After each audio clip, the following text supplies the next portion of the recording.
As representatives from the U.S. and Canada meet in both countries as the trade war continues, President Trump is now threatening to impose even more taxes on imported goods. This time on alcoholic beverages from the European Union. It comes as lawmakers on Capitol Hill butt heads over how to keep the government open and avoid a shutdown. Aaron Gilchrist has more from Washington.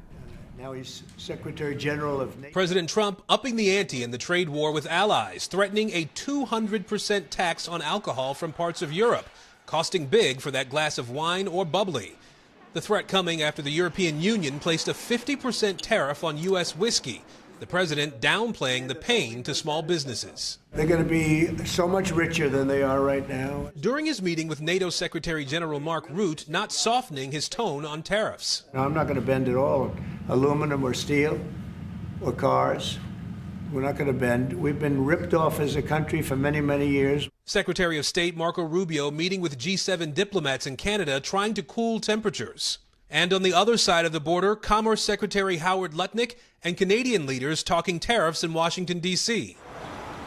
On Capitol Hill, lawmakers facing a crisis too, trying to avoid a government shutdown tomorrow night. Democrats need to decide if they're going to support funding legislation that came over from the House or if they're going to shut down the government.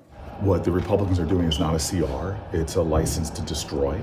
There are things in that that are utterly unacceptable, and it's a surrendering of the powers of Congress.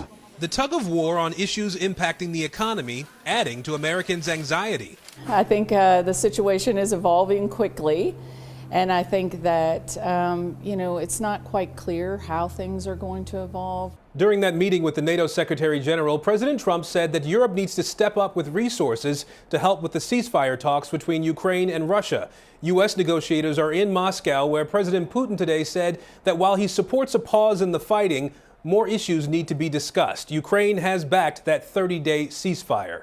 Aaron Gilchrist, NBC News, Washington.